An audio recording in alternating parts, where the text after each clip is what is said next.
So here we are in the hot topics zone at the Liquid Media Centre here in Birmingham, and in the hot seat this month is a gentleman I've known in various guises, Paul Faulkner. Welcome, sir. Thank you very much. Now, people are going to know you in various different guises, aren't they? So just tell us about the job you're doing now.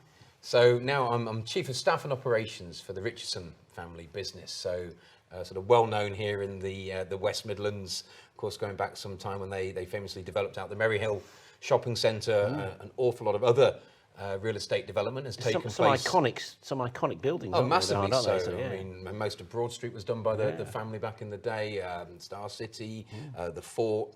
There's been an awful lot which has been done over time. And we would say now that it's a sort of second generation family business. So been established over 75 years. And of course, it's changed and evolved over that time. And now we would sort of describe ourselves as having a real estate and growth capital investment portfolio that's embedded across the world. We operate in a number of core markets, not just the UK, a little bit in Europe, also North America, Australasia, and Singapore, sort of over in the Far East. So you've got quite a global perspective then, and just maybe how UK PLC is faring in the current climate against maybe some of the other markets. And, you know, because we hear that a lot of the challenges that we've got at the moment are out of our control. I don't know, is that right, do you think?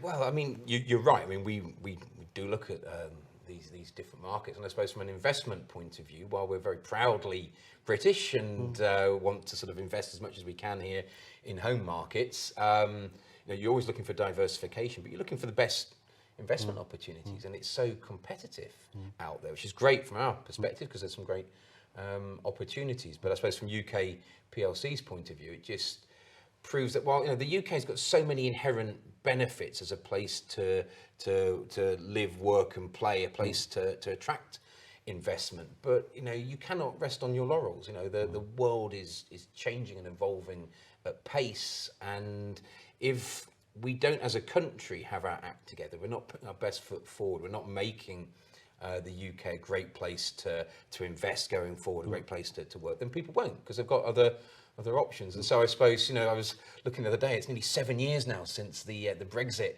referendum, and while it's still a sort of political hot potato, you hope that is cooling off, to carry the analogy, and that actually sort of government and politicians can now start to live in the here and now, deal with the situation we've got, and try to make the most of the opportunities that can come from the result of the referendum, if you liked it or not. But 7 years on, we've got to live in our here and now and try to make sure that the trading conditions, and obviously Europe's our largest single sort of trading partner, are as good as they possibly can be. That may be just one example. Start off with Brexit. Sorry for that, everybody, at the start of the year. You can't have a business show without Brexit. I don't think there has been one for the last 5 or 6 years, has there? But of course, the industrial commercial property market, as you'd say, the residential property market, is one of the real benchmarks. It's the first sector to maybe get a bit of an indicator as to the confidence factor in the economy. And you must be speaking, you and the team there, to quite a variety of different businesses out there at the moment.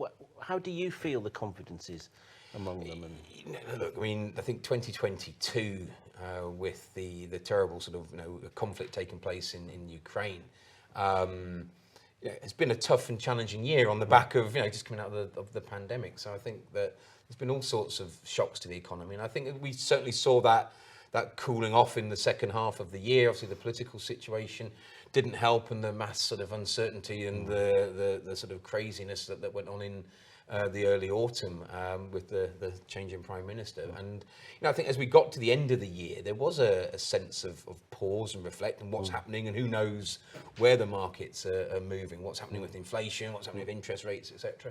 I think sat here now, sort of early part of the new year, there's still going to be challenges. There's still a lot of uncertainty. I don't think anyone's crystal ball tells the future any better than the next person's. But there is a sense that we are going to see inflation start to fall this year. I think that's pretty widely sort of recognised. I think as you look at interest rates, there's a sense as well now that we're probably getting towards a bit of a peak. The peak's not quite as high as we thought it might be at one point. Yeah, and a lot of analysts are saying there may be one, maybe two more rate rises to come in February and March from the bank, but it's going to sort of cap out somewhere around 4.25%, 4.5% maybe, and so people are starting to factor that in as they're looking at pricing of various sort of assets, and I think also look beyond that. So, as always, there's different businesses are affected in different ways. There's going to be an awful lot of challenges for an awful lot of people. There'll also be opportunities, though, Carl. And I suppose that's where we as investors are trying to seek out those opportunities. Yeah. And I think we've got a panel debate coming up later where we've got representatives SME, hospitality, manufacturing. And I think that's one of the important things that you can hear the statistics, you can read the newspaper headlines, but actually how confident a business is feeling, because sometimes it's not, in my experience, not the evidence that matters, it's how confident you feel in yourself as to whether you are going to put some money where your mouth is. Absolutely, isn't it? And when you are, the ground is constantly shifting underneath you, it's hard to feel too confident or to sort of want to do anything with great certainty. So, you do hope that things will start to shift and change for the better. And businesses have become so resilient, haven't we? And I think, business people have got so used to constant change and challenge now for even pre-pandemic. And so I don't think anyone expects an easy year or an easy ride, but you figure that, business will find a way. It always does. Yeah, and I think that's the thing with COVID. The way people are working now are ways that people thought previously that you couldn't possibly work like that. Where are you on the sort of confidence spectrum then at the moment in terms of how confident are you feeling? Are you a glass half full, glass half empty kind of? Always glass half full. I think there's an outlook on life. I think you've got to have the right mindset. We've spoken internally about having a resilient mindset and a positive mindset. You've got to be prudent. You've got to be careful. You've got to know where your risks are and try to control what you can. There's going to be an awful lot that you can't control as well. So you try to sort of manage that down. But it is about putting the best foot forward. It is about seeking out those opportunities. I think it's staying alive to opportunity as well. And anything that you look to do, you do your due diligence. You try to make the best decision that you possibly can with all of the information that you're going to be armed with at that time. And there will be some brilliant investments to be made, opportunities to be had for businesses. And I think we've got to be careful not to get sucked into too much doom and gloom, because otherwise, you really could just stay under the duvet and never get out and do a day's work at all. Absolutely. What's a typical week in your working life now then? Is there such a thing? No, I think it's very varied, very diverse, which reflects the varied nature of the business and the different things that the business is involved in. We've got 2 offices here in the UK, one here in the West Midlands, one down in London as well. And so I suppose from a practical point of view, I generally will split my time. As and when the trains are running, I'll jump on the train, get down to London for at least 1 or 2 days a week, which is great, and it's trying to marry up that piece that we are a global organisation. We do an awful lot here in the UK, in the northwest, northeast as well. So we've got wide geographical spread. So it's just trying to get out and meet people where you need to be. And I suppose you talked about flexible working. Well, we've all adapted, haven't we? And so it's great to have a home base. It's great to welcome people in. We're very proud of being from the Black Country and love to get guests over there and sort of really reinforce those roots. But equally, you're going to be on the road, and now if you've got your phone, your laptop, you can. If you're Wi-Fiable, you're contactable, and you can get on with your job, don't you? And I think that was, that's definitely going to be one of the one of the few positive legacies, I guess, of what we had to go through with the pandemic. Was just it accelerated some of these changes in working practice, and you've got to think it's going to make people and businesses more efficient and more effective as well, hopefully. How have some of your previous roles, I mean, obviously a lot of people will know you from your time when you were Chief Exec of the Greater Birmingham Chamber. You've had links with the football world. I'm allowed to talk about Aston Villa at the moment after the weekend. Probably not. Always, Carl, the pride of the Midlands. Well, exactly. Well, you got the World Cup winner in goal, haven't you? Exactly, so, how much of those experiences informed what you do now and sort of, made you to understand the fabric of what the Birmingham and Black Country business community is all about? I've taken something from all of the different roles I've had and all of the different experiences. I think there's a mantra. There's no such thing as bad experience, only experience. And I suppose as you get a little older, a few more grey hairs, you like to think that you've been through different scenarios. You've dealt with things that have been thrown at you. You probably. That's the value of experience, isn't it? That you've been there before, you've seen it before, so you can hopefully, try to learn from history and what you've done and the mistakes that you've made, you make a better decision that next time, or you can maybe deal with an unexpected curveball that comes your way and you're just slightly calmer, or you've got something in the memory bank to call on and you go, well, hang on, I remember when we did that. These are some of the unintended consequences that may be sprung up, and if you can avoid those this time, then it makes you a little bit smarter. So I think it all factors in different ways. Do you feel like the city itself has changed quite a lot in the last few years? I mean, obviously it's put on the map very much during the Commonwealth Games, and people that maybe saw Birmingham in a completely different light. But do you think that's had a lasting legacy, or will have? Yeah, I mean, I arrived in Birmingham in 2006, so I sort of look back now, and you can still remember the old Paradise and the old Central Library and that concrete collar which was sort of suffocating the city, and I think about sort of now just some of the physical, the aesthetic sort of changes, and you look at Centenary Square and you've got the wonderful Symphony Hall, the new front there, the library which sort of went up 2010, 2011 I think.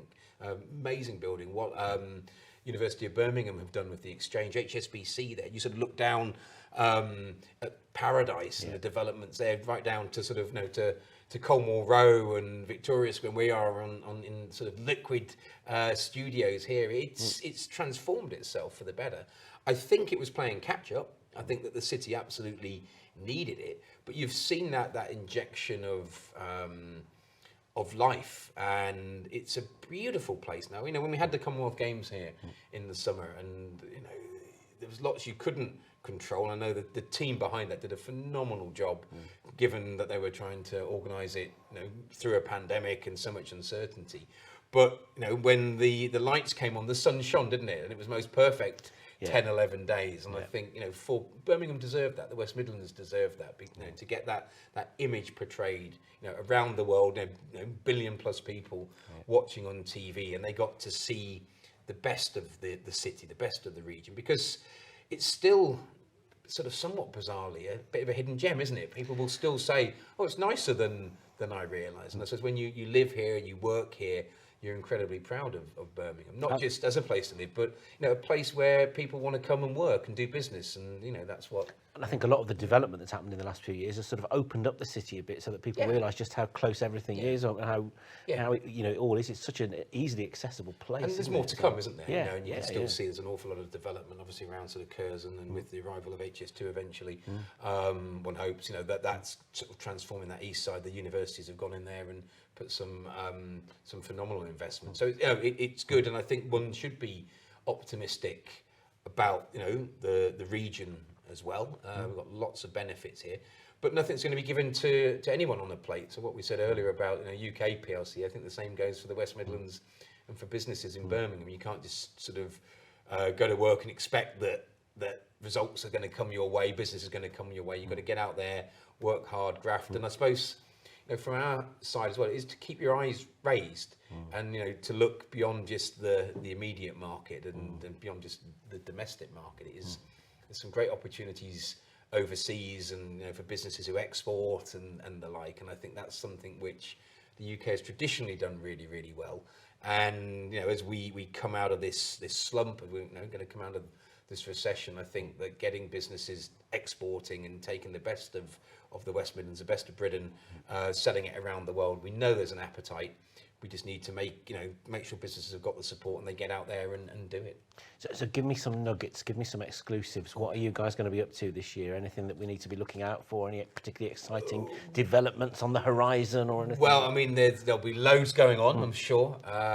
One of the developments locally that we're really proud of is the West Midlands Designer Outlet Centre with our partners MacArthur Glen, just over by sort of Cannock, which opened the first day after lockdown in April 2021. So there was again lots of challenges there, but I think the first year of doing business that had over 3 million visitors come through. It's just had a record month in December 2022. So lots out there about retail figures, but there's a little sense of if you build it, have quality there, you know, people They'll will come and give a good experience. And so we're very excited about what's been going on there, and there's lots of talk of a phase 2 in due course, and more great sort of stores and brands coming. And you know, we want that to be, you know, the Midlands Bicester, as it were. And there's no reason why it couldn't be. Not only great for people who live here, but of course it also attracts people from outside to come to the area and to sort of spend some money. Who spend more money, not just on the retail developments, you know, hotels and restaurants and all sorts of leisure, benefit, all of that sort of stuff. So that's something which we're